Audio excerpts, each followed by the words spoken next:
Get her off the field. Now. The words cracked across the baseball diamond so sharply that even the chatter of parents in the bleachers seemed to stop for a moment. A dozen heads turned toward the third base dugout where Naomi Carter stood holding a bucket of practice baseballs. The late afternoon sun cast long golden shadows across the grass, and a warm breeze rolled through the chain-link fences surrounding the community field. For a brief second, nobody moved. Then two police officers began walking directly toward her. Naomi looked up from the equipment bag at her feet. Her expression didn't change. She simply adjusted the brim of her faded navy cap and watched them approach. Around her, children in oversized uniforms continued tossing baseballs back and forth, unaware that the atmosphere had suddenly shifted. One little boy stopped mid-throw when he noticed the officers. His glove dropped slightly. "Coach Naomi," he called. But his voice was swallowed by the growing silence spreading across the field. Officer Ryan Mitchell moved first. Tall, broad-shouldered, and wearing mirrored sunglasses that reflected the bright diamond, he walked with the confidence of someone accustomed to being obeyed. His partner followed a few steps behind. Neither smiled. Neither looked at the children. Their attention remained fixed entirely on Naomi. Parents exchanged uncertain glances from the aluminum bleachers. A few stood up. Others lowered their phones from recording their kids' practice and pointed them toward the unfolding scene. Naomi slowly placed the bucket onto the dirt beside her. The plastic made a soft scraping sound against the ground. "Ma'am," Ryan said, stopping several feet away, "we received reports about someone lingering around the facility." Naomi tilted her head slightly. "Lingering?" she asked calmly. "I've been here all afternoon." Ryan's jaw tightened. That's exactly the issue. The breeze lifted loose strands of grass across the infield. Somewhere beyond the outfield fence, a train horn echoed faintly through town. Naomi glanced toward the scoreboard where the clock displayed 5:17 p.m. The practice session was supposed to begin in less than 15 minutes. Children waited near the batting cages. Equipment was stacked neatly beside the dugout. Everything had been prepared. Everything except this. "Officer," Naomi said, her voice steady. "Is there a problem?" Ryan ignored the question. Instead, he looked around the field as though searching for confirmation of something he had already decided. Parents shifted uncomfortably in their seats.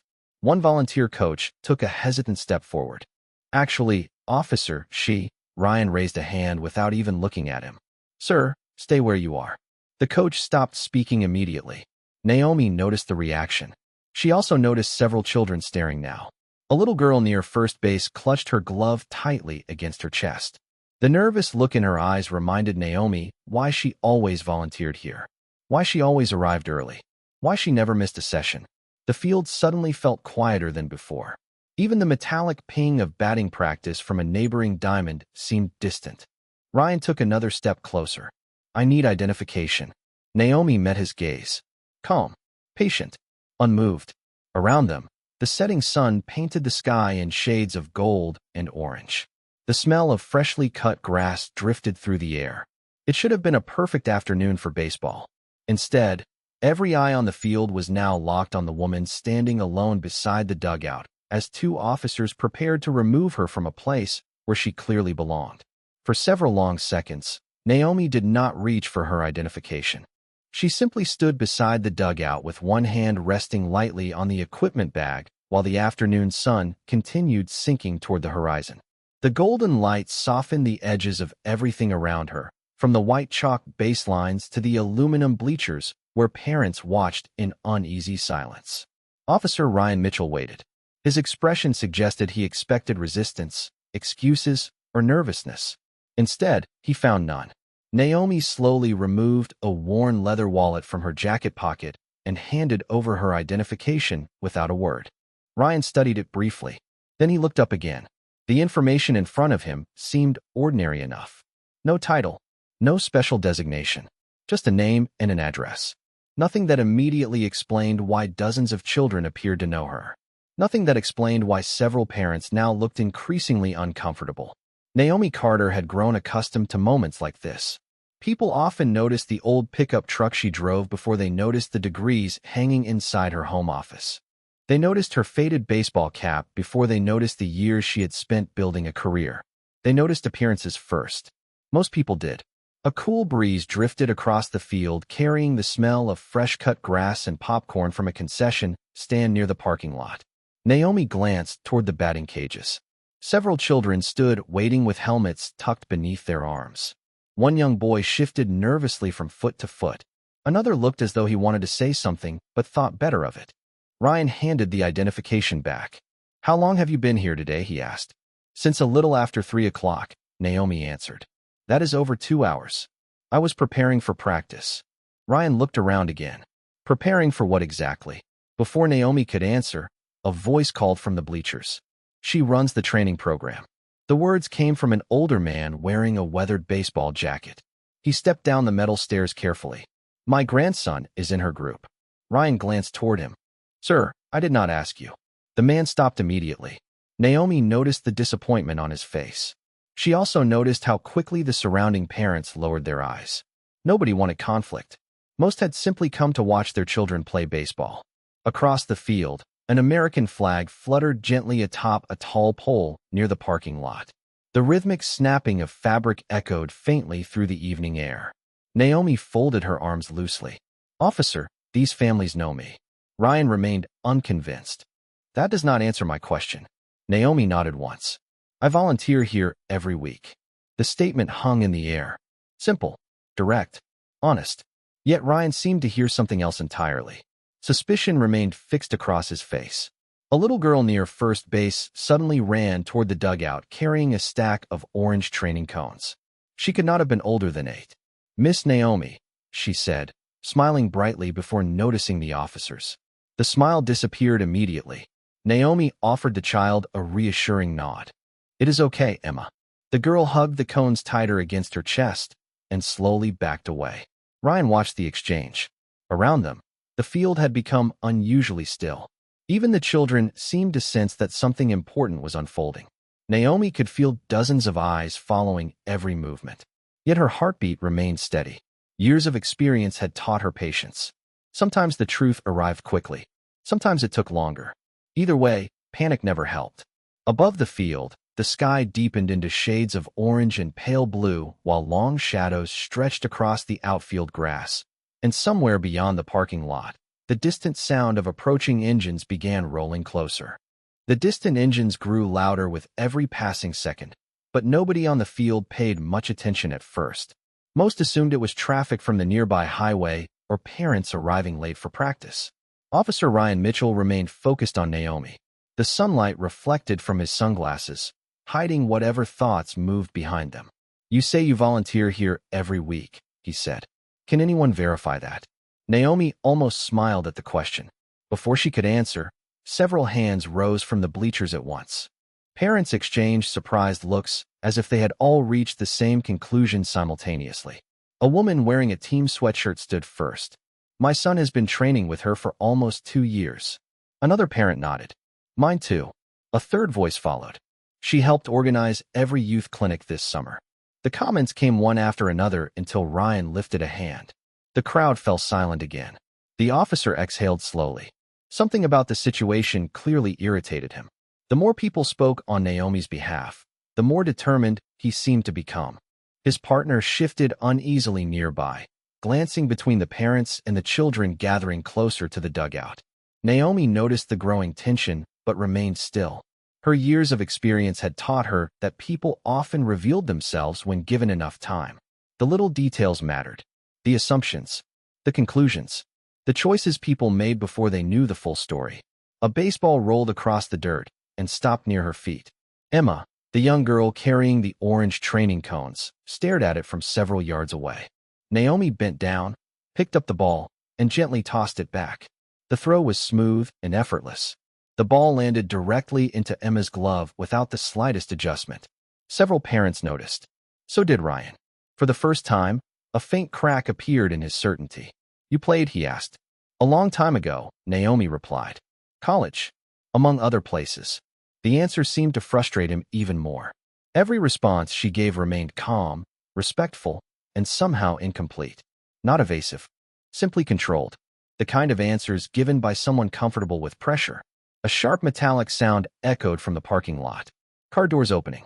Then another. And another. Several heads turned toward the entrance road leading into the complex. A row of dark vehicles had just entered the lot. Not police cruisers. Not family sedans. Large black sport utility vehicles moving in a slow, organized line. Parents noticed immediately. Conversations began whispering through the bleachers. Ryan followed their gaze briefly before returning his attention to Naomi. "Do you know anyone arriving?" he asked. Naomi glanced toward the vehicles. For the first time all afternoon, something shifted behind her eyes. Not concern. Recognition. "I might," she said quietly. The engines fell silent as the vehicles came to a stop. The evening breeze swept across the field again, carrying the scent of warm asphalt from the parking area. One by one, doors opened. Several men and women stepped out wearing plain clothes. No uniforms. No obvious insignias. Yet something about their posture drew attention immediately. They moved with purpose. Disciplined. Focused. Professional. The conversations in the bleachers disappeared completely. Even the children sensed the change. Ryan straightened his shoulders. His partner narrowed his eyes toward the parking lot. Neither officer seemed certain what they were seeing. Naomi remained beside the dugout, hands relaxed at her sides, watching the newcomers cross the pavement toward the field. The setting sun cast long shadows behind them as they approached, and with every step they took, the atmosphere grew heavier. Then one of the approaching individuals spotted Naomi. His pace slowed instantly. The expression on his face changed. And suddenly, what had seemed like an ordinary misunderstanding no longer felt ordinary at all. The group crossed the parking lot with measured confidence, their polished shoes clicking softly against the pavement before disappearing beneath the sound of the evening wind. Nobody on the field recognized them, yet their presence immediately commanded attention. Parents stopped whispering. Children stood frozen beside equipment bags and batting helmets. Even Officer Ryan Mitchell seemed uncertain for the first time since arriving. The man leading the group appeared to be in his late 50s. Silver hair, dark suit, calm expression. He carried no visible badge, no clipboard, no indication of authority beyond the quiet confidence with which he moved. As he approached the dugout, his eyes remained fixed on Naomi. Then something unexpected happened. He stopped walking altogether. For a brief second, he simply stared. The people behind him exchanged confused glances. One woman carrying a leather portfolio looked from Naomi to the officers and back again. Another man frowned deeply as if trying to understand what he was seeing. The silence stretched across the field. Ryan stepped forward. "Can I help you?" he asked. The silver-haired man did not answer immediately. Instead, he looked directly at Naomi. "Ma'am," he said, "are you all right?" Several parents exchanged surprised looks. The tone alone felt unusual. Respectful. Professional. Familiar. Naomi nodded once. "I am fine, James." Hearing the name seemed to ripple through the group behind him. Ryan's eyes narrowed slightly.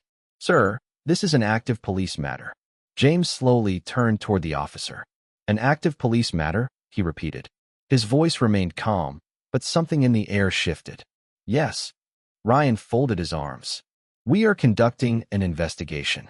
James glanced toward Naomi again, then toward the baseball equipment beside the dugout, then toward the children standing nearby. One little boy clutched a glove against his chest and stared openly at the newcomers. The man seemed to absorb every detail before speaking. Investigation into what? Ryan hesitated. Suspicious activity. Several parents immediately looked uncomfortable. The volunteer coach who had tried speaking earlier lowered his head and shook it slightly. James noticed. So did Naomi. The silver-haired man exhaled slowly. "I see." Behind him, the woman carrying the portfolio suddenly stepped closer. Her eyes widened as she studied Naomi. "Wait," she said quietly. "Is that really her?" Another member of the group followed her gaze. Then another. Within seconds, subtle recognition began spreading through the entire delegation. Expressions changed. Postures straightened. Conversations stopped. One younger man looked genuinely stunned. Ryan noticed the reactions, but clearly did not understand them. "Do any of you know this woman?" he asked. Nobody answered immediately. Naomi remained still. The setting sun painted the sky behind her in deep shades of amber and gold. Long shadows stretched across the infield. The American flag near the parking lot snapped gently in the breeze. Finally, the woman with the portfolio spoke. "Know her," she repeated softly. The disbelief in her voice was unmistakable. She looked toward James as if seeking confirmation. James gave a slight nod. That was all she needed. Her eyes returned to Ryan. "Officer," she said carefully, "I think there has been a misunderstanding." Ryan's expression hardened. "With respect, ma'am, we are handling this." James took one slow step forward.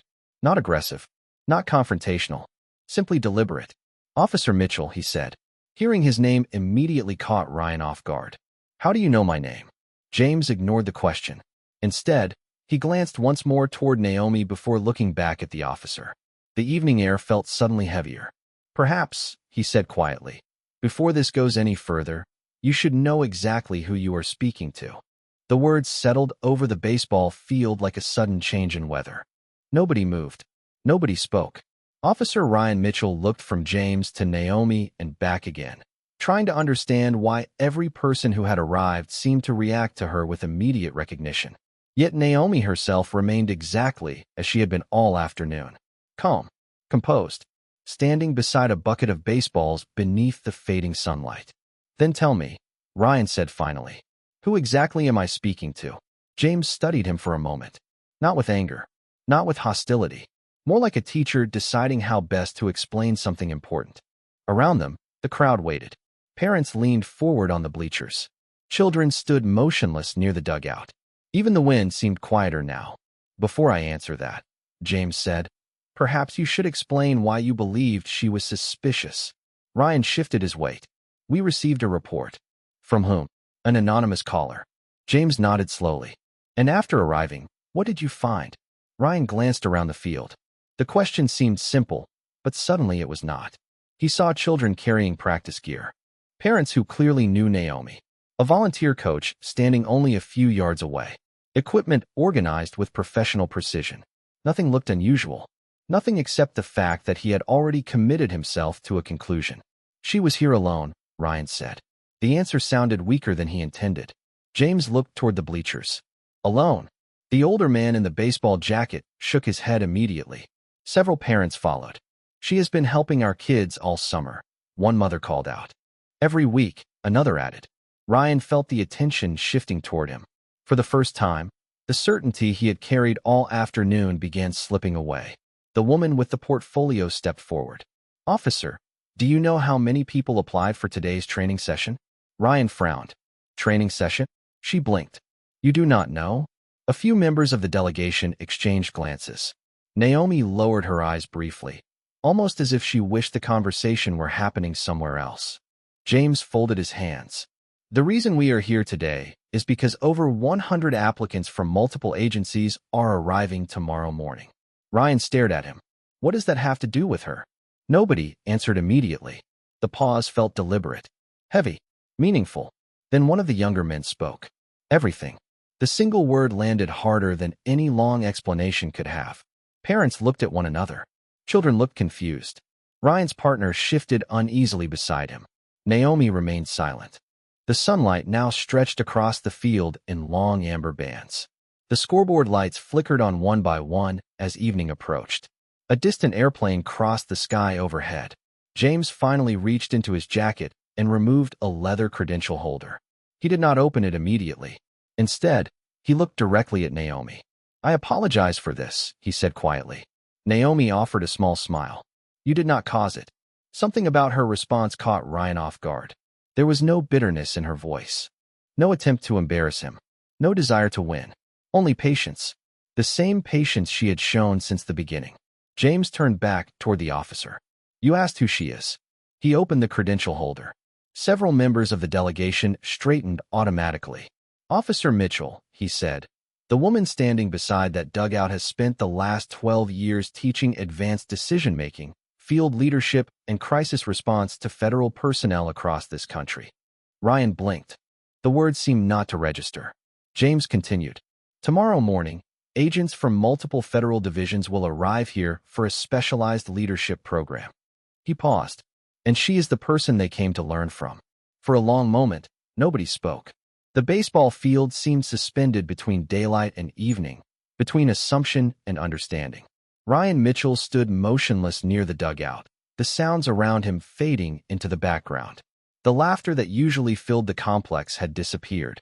Even the children remained unusually quiet, sensing that something important had just changed.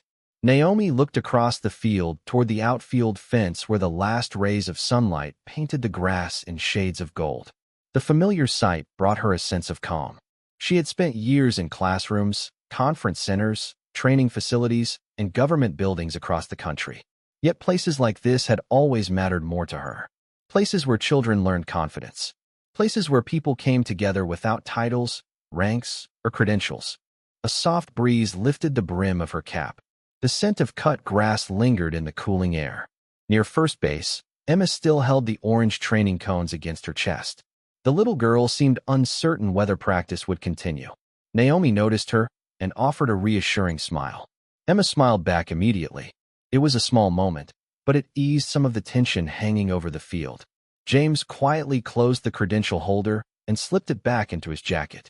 The members of the delegation remained respectful and silent. None of them seemed interested in drawing attention to themselves.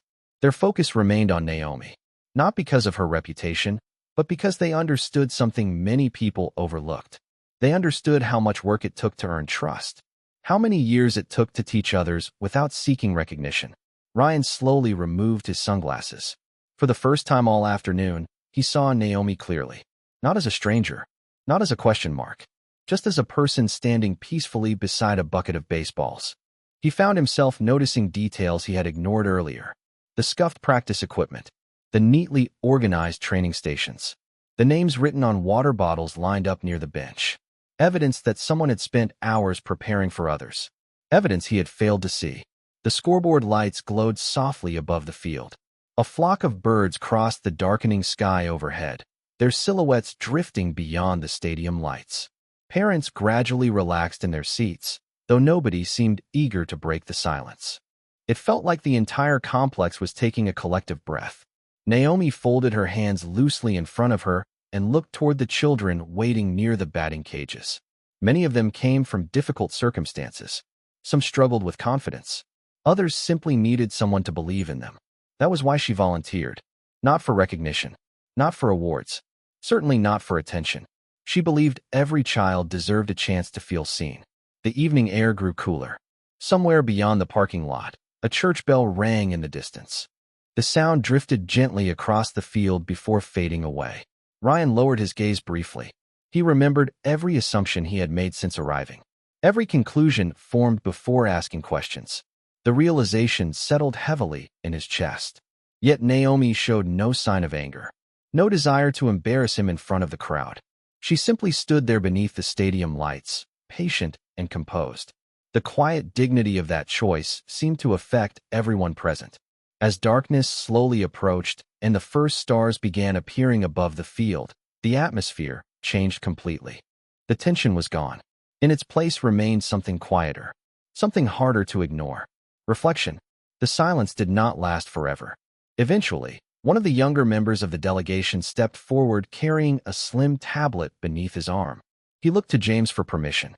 James gave a slight nod. The man stopped beside Naomi and smiled respectfully. "The schedule is finalized," he said. "We have confirmations from every division." Naomi accepted the tablet and glanced at the screen. The simple gesture seemed ordinary, yet the reaction around the field was immediate. The delegation watched her with the same attention students gave a trusted instructor. Ryan noticed it. So did everyone else. Nobody treated Naomi as someone receiving instructions. They treated her as the person giving them.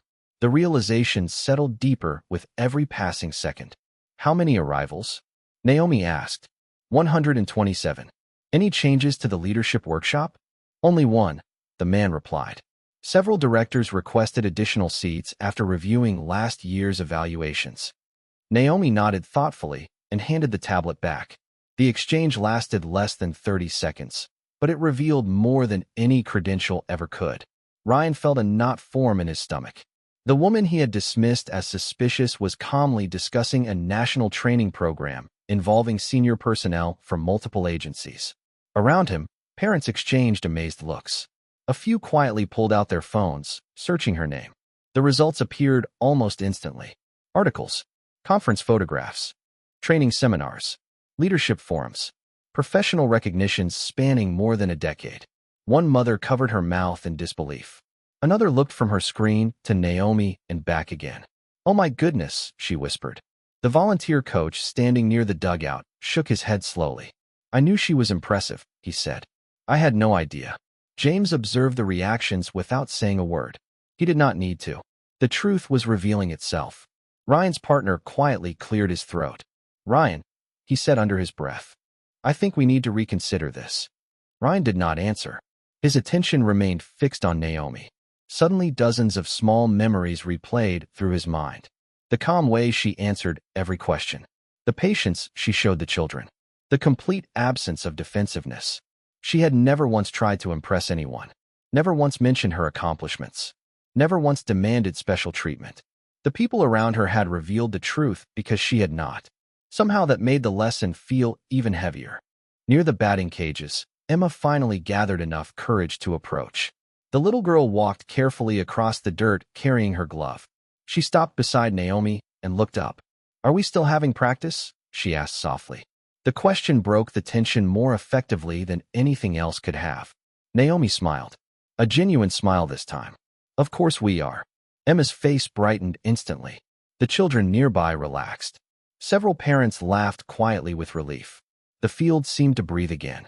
Then another unexpected voice spoke from the delegation. An older woman with silver hair stepped forward. "Officer Mitchell," she said gently. 3 years ago, my son completed one of her leadership programs." Ryan turned toward her. "And?" The woman smiled faintly. "Today he oversees emergency response operations for an entire region." She paused. "He still says the most important lesson he learned came from her." Ryan swallowed hard. The stadium lights now shone brightly against the darkening sky. Their white glow reflected across the grass and dugout roof. What had begun as an ordinary evening had become something entirely different. Not merely a misunderstanding. A mirror. One that forced everyone present to confront the difference between appearance and reality. And standing quietly at the center of it all was Naomi Carter, a woman who had spent years teaching others how to make better decisions while unknowingly giving the entire field a lesson none of them would ever forget. For several seconds, Ryan Mitchell could not find the right words. The field around him had returned to life. Children were talking again. Parents were settling back into their seats. Yet he remained standing near the dugout, feeling as though the world had shifted beneath his feet. The assumptions that had felt so certain only an hour earlier now seemed painfully fragile. He looked toward Naomi. She was speaking quietly with Emma, helping the little girl adjust the strap on her glove. The simplicity of the moment struck him harder than any revelation. Here was a woman trusted by national leaders, respected by experienced professionals, and yet she spent her evenings helping children learn how to throw a baseball. James watched silently from a few yards away. The delegation remained nearby, but nobody seemed interested in celebrating the revelation. There was no triumph in the air, no humiliation, only truth. Ryan slowly walked toward Naomi. The gravel beneath his shoes crunched softly with every step. Several parents noticed and fell quiet again.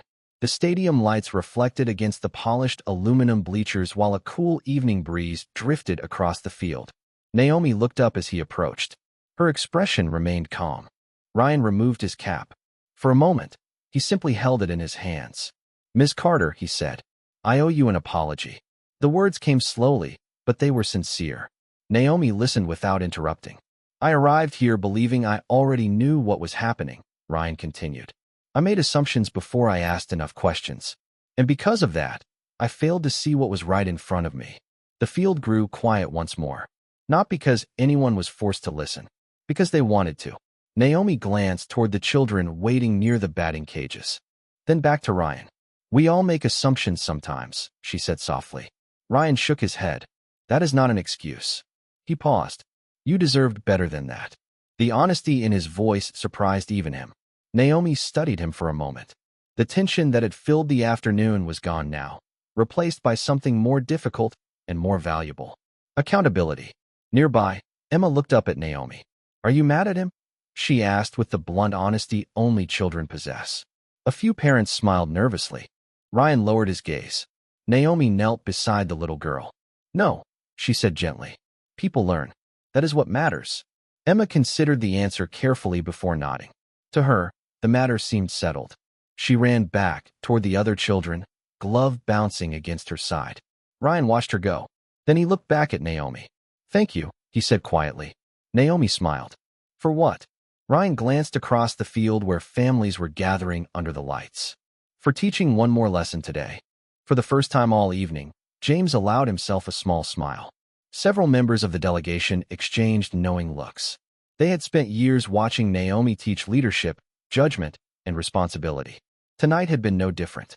The only difference was that the lesson had happened on a baseball field instead of inside a classroom. And somehow, that made it even more powerful. Practice began only a few minutes later. The children returned to their positions beneath the bright stadium lights, as if the evening had decided to continue after pausing for a lesson. Baseballs moved from glove to glove. Coaches called out encouragement. Parents settled back into the bleachers. The ordinary rhythm of the field slowly returned. Naomi stood near home plate holding a clipboard while Emma and the other players gathered around her. The delegation remained for a short while, speaking quietly among themselves, but eventually even they faded into the background. Tomorrow's training program could wait until morning. Tonight belonged to the kids. James shook Naomi's hand before leaving. "See you at 6 o'clock, he said. Naomi nodded. "Drive safely." One by one, the dark vehicles disappeared into the night. Their headlights swept briefly across the parking lot before vanishing beyond the entrance road. Soon only the glow of the field lights remained. Ryan stayed longer than anyone expected. He stood near the fence watching practice continue. Nobody asked him to leave. Nobody treated him with hostility. That made the experience somehow more humbling. He watched Naomi encourage a nervous player before a batting drill. He watched her kneel beside a child who struggled with a throwing technique. He watched the patience she gave freely to every person around her. The same patience she had shown him. An hour later, practice finally ended. Children ran toward their families carrying gloves and equipment bags. The bleachers emptied. The concession stand closed its window. The sounds of the evening gradually softened into the distance. Naomi remained behind to collect baseballs scattered across the infield. The stadium lights cast long shadows over the grass. Ryan approached one final time. "Can I help?" he asked. Naomi handed him an empty bucket. Together they walked across the field in comfortable silence, gathering baseballs beneath the cool night air. Neither spoke much. They did not need to. Some conversations happened without words. When the last ball had been collected, Naomi placed the bucket beside the dugout and looked across the empty diamond. The field seemed peaceful now. The chalk lines glowed faintly beneath the lights. The flag near the parking lot moved gently in the breeze. Somewhere in the distance, a train horn echoed through the darkness. Ryan adjusted his cap. "Good night, Miss Carter." Naomi smiled. "Good night, Officer Mitchell." He turned and walked toward his patrol car. This time he looked back once before climbing inside. Naomi remained standing near the dugout. The field was almost empty. The noise was gone. The questions were gone. The assumptions were gone. Only the quiet remained. A few leaves drifted across the grass. The lights hummed softly overhead. Beyond the fence, families drove home carrying stories about baseball practice. Yet the lesson they would remember had nothing to do with baseball. Naomi picked up the final equipment bag and started toward the parking lot. Her footsteps were unhurried. Steady. Certain. Behind her, the empty field rested beneath the night sky, and for a brief moment the world felt perfectly still. No applause. No speeches. No victory lap. Just the sound of a gentle wind moving across the grass and the quiet dignity of a woman who never needed anyone to know who she was in order to know exactly who she had always been.